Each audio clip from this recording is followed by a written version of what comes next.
Se hunde el PAN, estos panistas ya no se ayuden, compadre, ya no se ayuden, como que no se ponen de acuerdo entre las vocerías panistas, las dirigencias, los diputados, los senadores. Por un lado sale Jorge Romero y aplaude el llamado a la gente, a la ciudadanía para sumarse al PAN y hacer coordinaciones y dar candidaturas, etcétera, etcétera. Y por otro lado salen sus voceros fifís y dicen pues que no todos tienen derecho a votar, que la gente pobre, la gente humilde no tiene derecho a votar, que las madres solteras no tienen derecho a votar, es más, que la mujer no tiene derecho a votar, que el único que tiene derecho a votar es el jefe de familia, y salen con esta narrativa que los ha identificado siempre, siempre, siempre como misóginos, machistas, clasistas, elitistas. Salen el PAN a relucir los pecados de siempre mientras su dirigente se aferra a que el PAN sea abierto a la ciudadanía. Hipocresía pura la de los panistas. Bueno, ya les anda con Ernesto Rufo Appel, el ex gobernador de Baja California. La presidenta Sheinbaum Pardo acaba de decir que hay elementos suficientes para que este señor no salga de prisión, para que estas empresas sean declaradas huachicoleras. Ciro Gómez Leiva enojado, furioso. Ciro Gómez Leiva a fuerzas quiere sacar al panista, si por Ciro fuera, iba y rompía los barrotes de la cárcel. Bueno, están los opositores con otra puñeta mental, acaban de condenar a Zambada cadena perpetua y dicen, ya están contando los narcos en Estados Unidos en contra de Morena. Y ya lo demás creo yo que ya lo sabemos de memoria, lo que siempre, siempre, siempre han dicho. Pero bueno, vámonos al viaje de la presidenta Sheinbaum Pardo allá en los Estados Unidos. ¿Cómo le fue a la presidenta? Aquí no prácticamente saliendo nos formaron en uno de los túneles para salir al estadio. Ahí me dijeron pues que iba a entregar el balón al mejor jugador. Ahí me dijeron que quién era. Pues me dio mucho gusto, ¿no? Pues es un orgullo. Y ya entrando, pues obviamente, a ver, los jóvenes que participaron en el Mundial, pues están emocionados, están entusiasmados, están pensando en fútbol, reciben con gusto la medalla y después el premio. La selección argentina, y es normal, natural, pues tenía este sentido de tristeza, pues de no haber sido campeones, es lo más natural del mundo. Messi, pues particularmente, también iba muy concentrado. De ahí la selección argentina se dirigió a la zona del estadio donde había más presencia de Argentina, a saludar a su afición. Y después vimos pues este momento emotivo de Messi, ¿no? Donde suponemos que es su último mundial. Suponemos, digo, porque da sorpresas Messi. Y al mismo tiempo pues la alegría de la selección de España, que quería festejar entre ellos mismos, levantar su copa, ¿no? Pero fue un momento, pasaron ahí escenas como si hubiera habido alguna falta de respeto. En ningún momento ellos iban concentrados, pues unos en lo que habían vivido y que habían quedado en segundo lugar, un muy buen segundo lugar también hay que decirlo, y quienes ganaron, un momento normal. Y nosotros, pues a mí me dio mucho gusto, porque no es una cosa personal, pues es la representación de México ante un evento donde fuimos 3 países las sedes. Bueno, ahí está la experiencia en este mundial como anfitriona de la presidenta Claudia Sheinbaum Pardo. Pero bueno, vámonos porque pues académicos panistas contradicen a Jorge Romero. Por un lado, Jorge Romero dice, ya le abrimos la puerta a la ciudadanía, y por otro lado dicen los académicos panistas, no, los pobres no tienen derecho a votar. Entiendo, el PAN va a tener coordinadores. Sin duda alguna, porque le estamos apostando. Y porque al PAN. funciona. Pónganse un segundo en el papel de la oposición, que ya el tiro no es parejo. Ya competimos contra un régimen con todo el poder de las fiscalías carnalas. Y por supuesto que el recurso que no podemos desperdiciar es el tiempo. Y por supuesto que lo vamos a aprovechar con las mujeres y los hombres más competitivos del PAN para que nosotros retengamos lo que gobernamos y ganemos más lugares. Nuestra chamba como oposición es saber llamar la atención, y tenemos muchas cosas pensadas, sobre todo escoger a las y los mejores candidatos. El crimen organizado se ha metido. ¿Qué va a hacer el PAN? En el PAN estamos preocupadísimos, sobre todo después de un ejercicio de estar abriendo nuestras candidaturas. Vamos a hacer lo mejor por México. Te aseguro, Rodrigo, que en el PAN, si algo le vamos a poner atención, es a quién le levantamos el brazo. Bueno, por un lado Jorge Romero abre las puertas, pero los académicos panistas, clasistas, racistas, machistas, misóginos, le cierran las puertas, dicen que no pueden votar los pobres. Y entonces, Romero, ¿por qué abre las puertas? Dices tú que a todos. Ella es Natalia Torres. y es académica, ¿no? Es profesora en la Universidad Panamericana Sí. de Derecho Constitucional. A ver. Deja todo eso. Yo en algún momento hice una propuesta que solamente pudieras tener acceso al voto con el conocimiento mínimo básico e indispensable de lo que hace el Estado. O sea, las razones por las que vas a votar. Vamos a tratar de tocarlo todos los frentes. Te pueden decir es que no toda la gente tenía acceso a la educación. Es un buen punto. ¿Qué pasaría si el INE tal vez nos ha inventado un órgano de información electoral, vamos a poner, hiciera varias jornadas de sesiones o de clases que tú debes tener para hacer ciertos exámenes y que con esos exámenes te tu credencial de votar? Estoy tratando de eliminar la brecha entre educación pública y privada, entre temas de educación. Yo te doy los cursos, yo te doy la información que necesitas saber. ¿Y a qué información me refiero? Hay tres poderes de la Unión: ejecutivo, legislativo y judicial. Esto hace un presidente, esto hace un diputado, esto hace un senador, esto hace el Poder Judicial en general. Tienes 32 entidades federativas. Esto hace un gobernador. Estos son los regidores. ¿Sabes? O sea, como una cosa de solo entender por quién estás votando, por qué vas a votar. Sí, hoy a la fecha hay gente que puede votar por diputados y senadores, no tienen idea de cuáles son las diferencias, cuál es la diferencia entre un diputado local y un federal. A veces como que podría no percibirse, ese tipo de cosas. Bueno, hay unos que tienen doctorado y tampoco saben. Adelante el otro.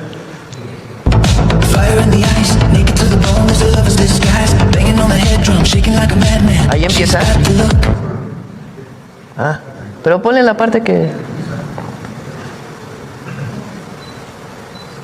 Y yo lo pienso así: si votáramos por casa, por familia, y hubiera un responsable de emitir ese voto, alguien que no piense solo en él, sino en todos, pensando en su esposa. O sea, el esposo pues, tiene que decidir sobre la esposa. A ver, esposa,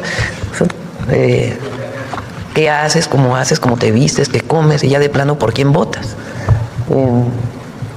¿Y en quién podría dar un mejor sistema de salud? Pensando en sus hijos, en su educación y su futuro.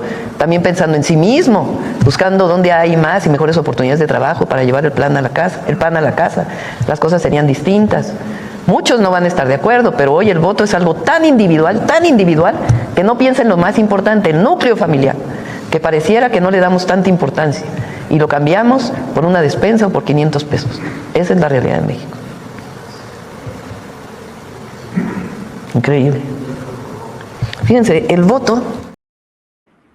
Pero increíble, dice la presidenta, pero ese es el verdadero pensamiento de los panistas, del conservadurismo. Ese es el verdadero pensamiento, nada de que todos pueden venir aquí. No es cierto. ¿Cómo crees que van a aceptar a todos? Estos son clatistas y elitistas. Exactamente lo mismo. El voto del hombre más rico de México que de la persona menos acaudalada. Un voto, cada uno. Igual de cuando se vota por presidente, es lo mismo el voto de quien vive en Baja California del que vive en Yucatán. Es un voto. Es un voto igual del que tiene 18 años de edad, del que tiene 90 años. Todos somos iguales ante la ley. Y si todos somos iguales, todos tenemos derecho a ejercer un derecho fundamental, que es quién nos gobierna. ¿Qué le dice a usted que ni las dirigencias nacionales del PAN ni el propio Jorge Romero se hayan deslindado de estas propuestas, reitero, de vocerías oficiales juveniles del PAN? Pues como decía Monsiváis,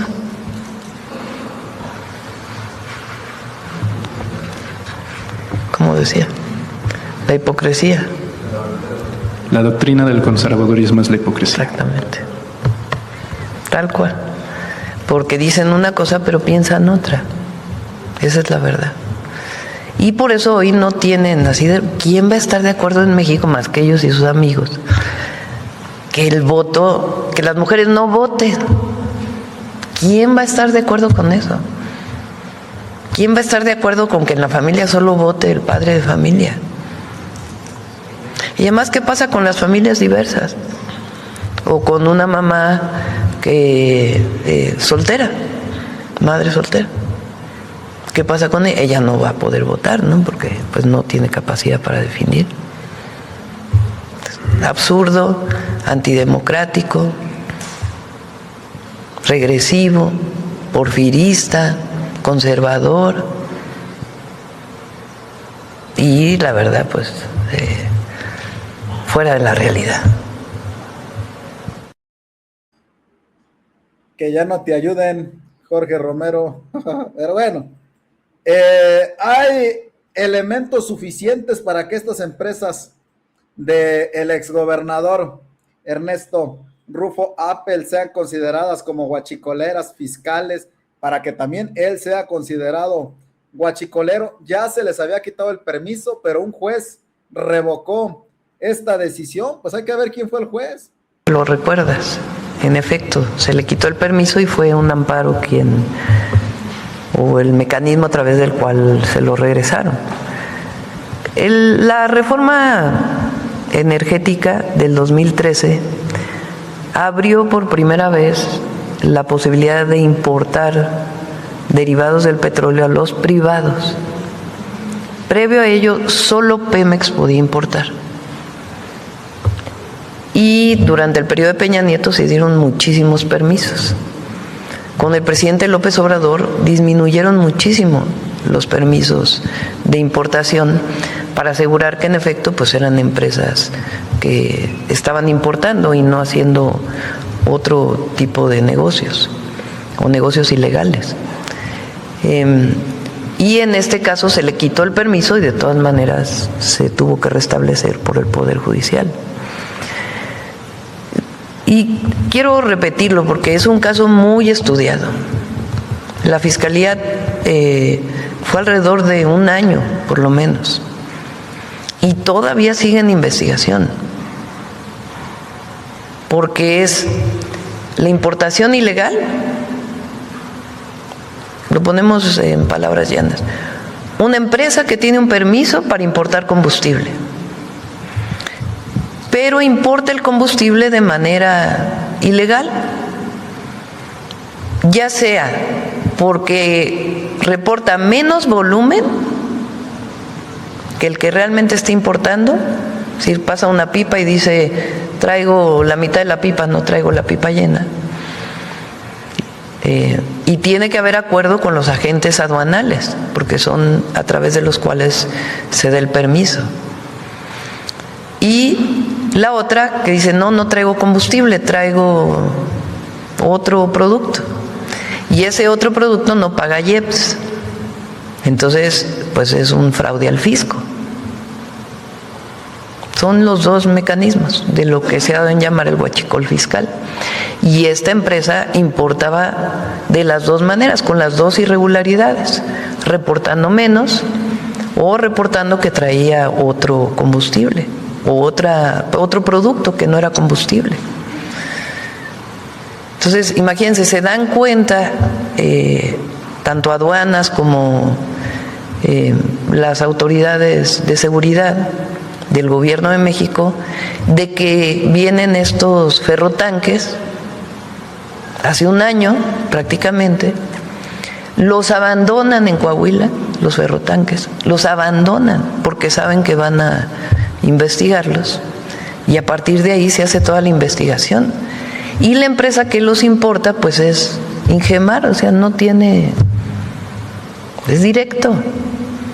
Ahora el asunto es cuántas veces habían importado este tipo a través de estos mecanismos y también a dónde lo venden. O sea, cómo es que entra al mercado como combustible si fue reportado por importación de que no era combustible. A partir de esto es que viene toda una reglamentación en la Secretaría de Energía, donde ya tiene que venir toda la trazabilidad. ¿Vendes combustible? ¿De dónde lo obtuviste? Esto era difícil hacerlo en el periodo del presidente López Obrador, esta normatividad extrema, pues porque Pemex, recuerden que estaba dividido en muchas subsidiarias. Entonces, ayuda el que ya Pemex sea una empresa verticalmente integrada y que haya la comunicación entre la información y también cruces de información con el SAT, con la UIF, que dieron pues este grupo que se dedicaba a la importación ilegal de combustible, así, tal cual. Y hay muchísimas pruebas, no es menor. Sí, que de acuerdo con los cálculos. Bueno, pues Ciro Gómez Leiva tuvo al abogado de Ernesto Rufo Apple y dice todo lo contrario a la presidenta. Dice que Pepe el Toro y sus empresas son inocentes. Fernando, ¿de qué exactamente se acusa a tu defendido? Exactamente, Fernando. A ver, el señor Rufo es accionista de una empresa que se llama Ingemar, Sí. que tenía un permiso de importación de combustible, al amparo del cual busca y contratan un transportista, que es una empresa de Monterrey, Crimson, con la cual no tenían ninguna relación previa, de la cual solo son clientes, para que les importen o transporten la mercancía de la que tenían permiso para importar. Y resulta que esta empresa transportadora, con la cual no tiene ninguna relación, ningún accionista, dicen que mete miles y miles de combustibles sin autorización. Sí. Pues el señor es un tercero, es un cliente de esa empresa, no tiene que ver nada con todo el tema material, del hecho material de la transportación de ese material al terreno nacional, y tratan de decir que a partir de esa relación se trata de toda una cadena sin presentar ningún documento serio que así lo justifique. Pues. Sí, sin presentar ningún documento, y aún así obtienen de una jueza la orden de aprehensión, Fernando, sin presentar ningún documento que acredite que esa empresa que transporte eso tuviera una relación o control, o estuviera bajo el control de la empresa de la cual es accionista el señor Rufo. Ingemar. O sea, más allá del acto en el cual piden que transporten combustible al que tienen derecho a importar, más allá de eso, toda la otra operación, no hay un solo elemento que señale que ellos tenían conocimiento, beneficio, relación con eso. Son actos de un tercero respecto a la decisión que tiene de negocios y de importar materialmente cantidad en otra parte. Yo de eso no tenía de mi cliente no tenía ni visibilidad, ni conocimiento, ni nada, ni beneficio, pues. Bueno, y sin embargo, vinculado a proceso y en Almoloya, Fernando.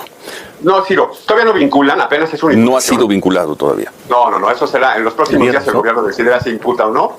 Digo, si vincula o no, y eso tiene que ser supervisado por la jueza. Y en estos vienen todavía horas de llegar, revisar el asunto, presentar los primeros alegatos, entender las primeras implicaciones de esto. No, todavía ya conoces cómo son estos temas. Sí. Viene una catedral, una inercia todavía abrumadora de expedientes y papeles y nada, pero así, con sustancia, con un mínimo de sustancia. Ahí está, dice la presidenta Sheinbaum Pardo que hay elementos suficientes y dice el abogado de Apple que no hay elementos. Vamos a ver qué pasa. Pero bueno, ya sentenciaron a Zambada allá en los Estados Unidos, cadena perpetua. Azucena, ¿cómo estás? Qué gusto escucharte de nuevo, y también a todos quienes nos escuchan a esta hora en la que pues hacemos el seguimiento a la historia con la que pues nos hacíamos en Contactos de Nueva York más temprano. Como lo anticipábamos, Azucena, la Fiscalía Federal para el Distrito Este de Nueva York ha impuesto una sentencia de cadena perpetua en contra del Mayo Zambada, en una audiencia en la que tanto la defensa como la Fiscalía reconocieron que los estatutos y la ley de los Estados Unidos no tenían otra opción más que la de recomendar la máxima sentencia que pues puede imponer en cierto nivel la justicia de los Estados Unidos, y es la que pues lleva ahora al Mayo Zambada a permanecer tras las rejas el resto de sus días. Una serie de elementos importantes que trascendieron durante la audiencia, Azucena, que yo creo que pues vale la pena subrayar. Por una parte, el reconocimiento de las autoridades o del gobierno de los Estados Unidos de que la declaración o la decisión del Mayo Zambada de aceptar su culpabilidad pues ahorró a la justicia y al gobierno de los Estados Unidos un proceso de litigio que hubiera sido muy costoso. Sin embargo, pues esto no es un factor atenuante, sino que por el contrario es solo, digamos, un elemento de contexto en medio de lo que pues finalmente es una sentencia, un castigo muy severo el que ha recibido hoy el Mayo Zambada. Durante esta audiencia, este es un elemento adicional también pues para subrayar, el Mayo Zambada leyó una declaración, la leyó en español, en la que él reafirma que pues acepta su responsabilidad por toda su historia criminal, por el daño que ella misma causó, y adicionalmente hay una serie de mensajes que también son muy importantes por destacar. Entre ellos, el Mayo Zambada dijo que en su concepto, y esta es una frase textual, la estoy leyendo pues de las notas que tomé de esa declaración, el Mayo Zambada dice: la violencia debe terminar en México y debe terminar en todo lugar. Subraya adicionalmente el Mayo que pues por cuenta de la violencia derivada del narcotráfico pues nadie pierde, nadie gana, y también dijo que tenía un mensaje adicional para las próximas generaciones en las que pues pedía que en la medida de lo posible recordaran que el camino del narcotráfico y de la delincuencia no es un camino apropiado. Azucena. Si te puedes quedar un poquito, sé que hay una conferencia, Alejandro, pero me alcanza el corte. Sí. Si es posible, regreso contigo, y si no, ya nos actualizas en el corte, por favor. Ok, dale.